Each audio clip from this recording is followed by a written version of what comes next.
அனைவருக்கும் வணக்கம். இன்றைய தினம் 29/4/2024 ஒரு சில முக்கியமான செய்திகளில் பார்க்கலாம். அதற்கு முன்னாடி பார்த்திங்கன்னா, இப்போ ரொம்ப நாளாக நம்ம சேனலில் அவ்வளோவா கண்டினியூஸாக 1 வீக் லீவ். ஸோ இப்போ இந்த 1 வீக் பார்த்திங்கன்னா ரொம்ப வின் பண்ணவங்க டைட்டில் அடிச்சவங்க பார்த்திங்கன்னா எல்லாரும் சாம்பியன்ஷிப் நாலு பக்கமும் ஒரு கண்ணாடி அறையில் பார்த்திங்கன்னா நடுவில் அவங்க 2 பேர் மட்டும், அதாவது இப்போ ரீசெண்டாக வேர்ல்டு சாம்பியனாக இருந்துகிட்ருக்கவங்க ப்ளஸ் இந்த கேண்டிடேட் சாம்பியன்ஷிப்பை வின் பண்ணி வரவங்க இவங்க 2 பேருக்கு மட்டும் மேட்ச் நடக்கும்.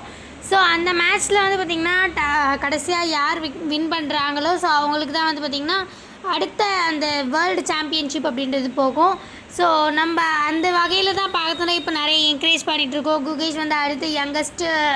ஸோ இவங்களுக்கு பார்த்திங்கன்னா ஆல்மோஸ்ட் 17 ஏஜ் தான் ஆகுது. ஸோ அதனால் இந்த 17 ஏஜில் இது வரைக்கும் கேண்டிடேட் சாம்பியனாக ஆனவங்களே இது வரைக்கும் ஹிஸ்ட்ரியில் இல்லை. ஸோ இவங்க தான் ஃபர்ஸ்ட் யங்கஸ்ட் கேண்டிடேட் சாம்பியனாக இப்போதைக்கு இருக்காங்க. ஸோ இவங்க கூடிய சீக்கிரத்தில் யங்கஸ்ட் வேர்ல்டு சாம்பியன்ஷிப்பாகவும் ஆகணும் அப்படின்றது தான் நம்ம ஹோல் இந்தியாவோடைய ஆசையமாக அமைஞ்சிருக்கு. ஸோ கூடிய சீக்கிரத்தில் பார்த்திங்கன்னா டிங் லெரின், அதாவது இப்போ வேர்ல்டு சாம்பியனாக இருக்கவங்க. ஸோ இவங்க வர்சஸ் டிங் லெரின் வர்சஸ் குகேஷ் கூடிய சீக்கிரத்தில் நடக்கும். அதை பற்றின ஒரு இந்த பேஜ் ஃபுல்லாகவே பார்த்திங்கன்னா, நான் இப்போ ஏன் இந்த நியூஸை கவர் பண்ணேன்னா, ஒரு 23 ஏப்ரல் அன்றைக்கி நியூஸ் பேப்பரில் பார்த்திங்கன்னா இந்த பேஜ் ஃபுல்லாகவே அவங்கள பார்த்திங்கன்னா நியூஸே தான் இருந்துச்சு. ஸோ அதனாலே நான் இதை கவர் பண்ணேன். ஏன்னா இதுலேருந்து கொஷின் கேட்கறதுக்கு கூட சான்ஸ் இருக்குது. லைக் காம்படிட்டிவ் எக்ஸாம்ஸ்க்கா இதுவும் ஒரு ஜென்ரல் நாலேஜ் கொஷின்ஸ் நிறையவே இந்த மாதிரியான விஷயங்கள் அதுவும் இந்த இன்டர்வியூலலாம் நம்ம மெயினாக செஸ் அந்த மாதிரி நம்மளோட ஹாபி அப்படிலாம் சொல்லும்போது இந்த மாதிரியான விஷயங்களை கேட்கறதுக்கு நிறையவே சான்ஸ் இருக்குது. ஸோ அதுக்காக நான் இது எடுத்திருந்தேன். ஸோ அடுத்ததாக நம்ம இதுக்கப்புறம் இன்றைக்கி நியூஸ் பேப்பருக்குள்ளே போகலாம். முக்கியமான நியூஸ் ஒரு 4 முக்கியமான நியூஸ்களை பார்க்கலாம். ஸோ இது பார்த்திங்கன்னா, palace to a novel true copy of Ravi Varma's Indulekha அப்படின்ற தலைப்பில் கொடுத்துருக்காங்க. ஸோ இது பார்த்திங்கன்னா, இப்போ நீங்கள் பார்த்துட்ருக்கீங்களே ஒரு பிக்சர். ஸோ அது நீங்கள் வேறு பல இடத்துங்களில் பார்த்துருக்க நிறையவே சான்ஸ் இருக்குது. ஏன்னா இது ஒரு ஃபேமஸான பெயிண்டரால் பெயிண்ட் பண்ண ஒரு பெயிண்டிங் தான். ஸோ இந்துலேகா அப்படின்றது இந்த இதில் இருக்கிற அந்த லேடியோட ஒரு இமேஜினரி கேரக்டராகவே நேமாகவே நம்ம ஒரு இமேஜினரி ரோலாகவே நம்ம அதை வச்சுருக்கோம். ஸோ அன்னைக்கு மெயினாக பார்த்திங்கன்னா லைக் கேரளாவில் பார்த்திங்கன்னா அந்த மலையாளம் ஃபர்ஸ்ட் லிட்ரேச்சர் எல்லாம் பார்த்திங்கன்னா இவங்கள ஒரு பேஸாக வச்சு, அதாவது இந்துலேகா அப்படின்ற நேமால் நிறைய எப்பிக்லாம் எழுதியிருக்காங்க அது மலையாளமில். ஸோ இது மெயினாக இது ரொம்ப ரிலேட்டடாக இருக்கும். இந்த ரவிவர்மாவுடைய பெயிண்டிங் அதுக்கு ரொம்ப ரிலேட்டடாக இருக்கும் அப்படின்னு எதிர்பார்க்கப்படுது.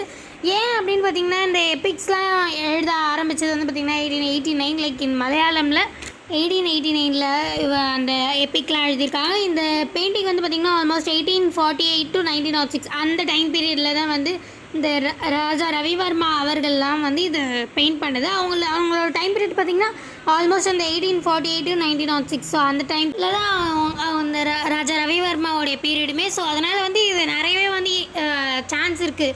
இவங்களோட பெயிண்டிங்கை வச்சு அந்த எபிக் ஸ்டார்ட் பண்ணது, லைக் இன்டர்லிங்கிங் நிறையவே சான்ஸ் இருக்குது அப்படின்றத மென்ஷன் பண்ணியிருக்காங்க. ஸோ அது மட்டும் இல்லாமல் இவரோட பெயிண்டிங்ஸ் பார்த்திங்கன்னா நிறைய ஃபேமஸாக இருக்குது. லைக் இந்த சாந்தனு அண்ட் மத்ஸ்யகந்தா, அப்புறம் lady adoring her hair, looking for Dushyanta அப்படின்ற மாதிரி நிறைய இந்த மாதிரியான பெயிண்டிங்ஸ் அவர் பண்ணியிருக்காரு. ஸோ மெயினாக இவர் பார்த்திங்கன்னா father of modern Indian art அப்படின்னு கூட இவரை நம்ம கூப்பிடுறோம். இவர் லைக் ஸ்டடியே பார்த்திங்கன்னா ஆயில் பெயிண்டிங்கில் பண்ணியிருக்காரு. லைக் இவர் ஸ்பெஷலைசேஷன் பார்த்திங்கன்னா ஆயில் பெயிண்ட் கலரில் தான், not in water paint colour. மெயினாக ஸ்பெசிஃபிகேஷன் இவங்க ஆயில் பெயிண்ட் கலரில் தான் இவரோட ஸ்பெசிஃபிகேஷனே இருக்குது. ஸோ இதை வச்சு நிறைய பேசிக்காக எபிக்ஸ்லாம் நிறைய வருது அப்படின்றது இந்த ஆர்டிக்கலை தெரிவுபடுத்தியிருக்காங்க. ஸோ அடுத்ததாக village defence guard dies in gun fight with militants in Jammu அப்படின்ற தலைப்பில் கொடுத்துருக்காங்க. ஸோ இது பார்த்திங்கன்னா ஆக்சுவலி அதான் இங்கே ஒன்லைனில் கொடுத்துருக்க மாதிரி வில்லேஜ் டிஃபென்ஸ் காட்ஸ் அப்படின்னு ஒரு குரூப் இருக்குது. ஸோ அதில் இருக்கிற ஒருத்தர் பார்த்திங்கன்னா லைக் அந்த ஒரு ஃபைட் அப்போ இறந்துட்டுருக்காரு அப்படின்றது தான் இந்த நியூஸ். ஸோ ஜம்மு அண்ட் காஷ்மீரில். ஸோ அதை பற்றி தான் இந்த ஆர்டிக்கல் ஃபுல்லாகவே பேசுகிறாங்க. பட் நம்ம இதை எக்ஸாம் பாயிண்ட் ஆஃப் வியூவில் பார்க்கணும் அப்படின்னு பார்த்திங்கன்னா இந்த விடிஜி, அதாவது இந்த வில்லேஜ் டிஃபென்ஸ் கார்டு அப்படின்னா என்ன, அது எப்போ தொடங்கப்பட்டது, அது எதால் எது எது கீழே வருது, அந்த மாதிரியான விஷயங்கள் நம்ம தெரிஞ்சுக்க வேண்டியது அவசியமாக இருக்குது. ஸோ இந்த விடிஜி, அதாவது வில்லேஜ் டிஃபென்ஸ் கார்டு அப்படின்றது பார்த்திங்கன்னா 2022 தான் எடுத்துகிட்டு வந்திருக்காங்க, மினிஸ்ட்ரி ஆஃப் ஹோம் அஃபேர்ஸ் கீழே தான். ஸோ இது பார்த்திங்கன்னா 1990s இருக்குது. பட் ஆனால் அப்போல்லாம் பார்த்திங்கன்னா வில்லேஜ் டிஃபென்ஸ் கமிட்டிஸ் அப்படின்ற ஒரு நேமில் இருந்துச்சு. ஸோ இந்த வில்லேஜ் டிஃபென்ஸ் கமிட்டிஸ் அப்படின்றது இருந்தது என்ன அது ஆக்சுவலி அப்படின்னு பார்த்திங்கன்னா, அதாவது இந்த பார்டர் சைடில் இருக்க வில்லேஜஸ்லாம் டக்குன்ட்டு இந்த பாகிஸ்தான் அவங்கெல்லாம் அட்டாக் பண்ணும்போது அவங்கள காப்பாற்றிக்கிறதுக்காக அவங்க வெயிட் பண்ணுறதுக்கான டைமே கொடுக்க முடியறதில்ல. ஏன்னா அவங்க ஃபுல்லாக பார்டர் சைடில் இருக்கிறதுனால அவங்களே டக்குன்னு டிஃபென்ஸ் பண்ண வேண்டிய அவசியமாக இருக்குது.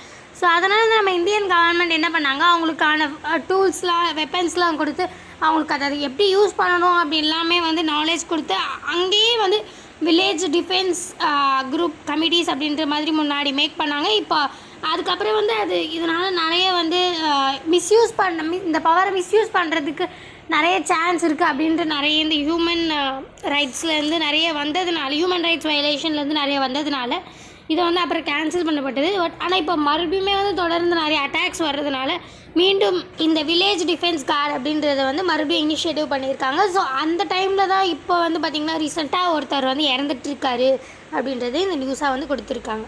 ஸோ அடுத்ததாக பார்த்திங்கன்னா சைனா கான்ஃபரன்ஸ் ஜாப்பனீஸ் பொலிட்டிஷியன்ஸ் இன் ஈஸ்ட் சைனா சி அப்படின்ற தலைப்பில் கொடுத்துருக்காங்க.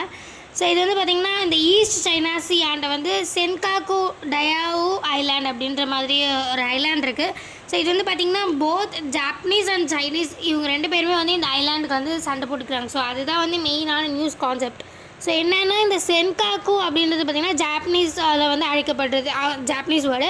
ஆனால் இந்த டயாவு அப்படின்றது சைனீஸ் வேர்ட். ஸோ ரெண்டு பேருமே சேர்த்து தான் இந்த சென்காக்கு டயாவு ஐஸ்லாண்ட் அப்படின்ற மாதிரி ஒரு ஐலாண்டுக்கு அந்த நேம் வந்தது. ஸோ இது பார்த்திங்கன்னா ரொம்ப சைனா கவர்மெண்ட் ரொம்ப வைலண்ட்டாக நடந்துக்கிறாங்க அப்படின்றது தான் இந்த நியூஸாக அமைஞ்சிருக்கு. ஸோ அடுத்ததாக பார்த்திங்கன்னா controversial reform is the main issue in Togo election அப்படின்ற தலைப்பில் கொடுத்துருக்காங்க. அதாவது இந்த டோகோ அப்படின்றது பார்த்திங்கன்னா ஆக்சுவலி ரொம்ப இது ரொம்ப இம்பார்ட்டண்ட்டான நியூஸாக அப்படின்னு பார்த்திங்கன்னா இல்லை. பட் ஆனால் இந்த டோகோ கண்ட்ரியில் நடக்கிற எலெக்ஷன் பற்றி நம்ம தெரிஞ்சுக்கணுன்ற அவசியம் இல்லை. பட் ஆனால் என்ன தான் இருந்தாலும் இது எங்கே இருக்குது, எந்த கண்ட்ரியில் இருக்குது, நம்ம அங்கே என்னென்ன பண்ணியிருக்கோம் அப்படின்றத ரொம்ப இம்பார்ட்டண்ட்டான விஷயமாக இருக்குது. ஸோ இந்த டோகோ அப்படின்றது பார்த்திங்கன்னா ஆஃப்ரிக்காவில் இருக்கிற ஒரு சின்ன கண்ட்ரி தான். ஸோ இது வெஸ்ட் ஆஃப்ரிக்கன் கண்ட்ரி மெயினாக அதுவும் சொல்ல பார்த்திங்கன்னா. ஸோ இது அந்த கல்ஃப் ஆஃப் கின்னர் அப்படின்ற ஒரு இது மூலயமா அட்லாண்டிக்கில் இதுவாகுது. ஸோ இது ரொம்ப எப்படி சொல்ல, மினரல்ஸ் நியூட்ரியன்ஸ்லாம் ரொம்ப அதிகமாக இருக்கிற இடமா அமையுது. பிளெஸ்டு வித் நியூட்ரியன்ஸ் அப்படின்னே சொல்லலாம். அந்தளவுக்கு நிறைய கொட்டி கிடக்கும். ஸோ அந்த இடத்துல பார்த்திங்கன்னா நம்ம இந்தியாவிலேருந்து இந்த நிறைய நேஷ்னல் தெர்மல் பவர் கோஆப்ரேஷன், அதாவது என்டிபிசி அப்படின்றது, அந்த இன்டர்நேஷ்னல் சோலார் அலைன்ஸு ஐஎஸ்ஏ, இந்த மாதிரி பல விஷயங்கள் இந்த கண்ட்ரி கூட நம்ம இனிஷியேட்டிவ் பண்ணியிருக்கோம். பட் அது மட்டும் இல்லாமல் அங்கே பாஸ்பேட், மெயினாக அந்த மினரல்ஸ்லேருந்து பார்த்திங்கன்னா பாஸ்பேட் அப்படின்றது ரொம்ப அங்கே ரிச்சாக இருக்கும். ஸோ பாஸ்பேட் அப்படின்றது ரொம்ப பேசிக்கான ஒரு எலிமெண்ட் தான், நிறைய விஷயங்களுக்கு தேவைப்படுது. ஸோ நம்ம அவங்கள டிபெண்ட் பண்ணியிருக்கோம் பாஸ்பேட் சோர்ஸ்க்காக. ஸோ இந்த ஒரு ரிலேஷன்ஷிப் தான் நம்மளுக்கும் டோகோ கண்ட்ரிக்கும் இருக்குது. ஸோ அந்த இடத்துல எலெக்ஷன் ஸ்டார்ட் ஆகுது அப்படின்னும் போது நம்ம அதை கன்சிடர் பண்ணணும். So finally we reach time. மீண்டும் நான் இந்த மாதிரி முக்கியமான செய்திகளோடு சந்திக்கலாம். இந்த வீடியோ உங்களுக்கு பிடிச்சிருந்தா லைக் பண்ணுங்கள், மற்றவங்களுக்கு யூஸ்ஃபுல்லாக இருக்கும்னு நினச்சிங்கன்னா ஷேர் பண்ணுங்கள், சப்ஸ்கிரைப் பண்ணுங்கள், பக்கத்தில் இருக்க பெல் ஐக்கானை கிளிக் பண்ணுங்கள். நன்றி, வணக்கம். மீண்டும் நாளை சந்திப்போம்.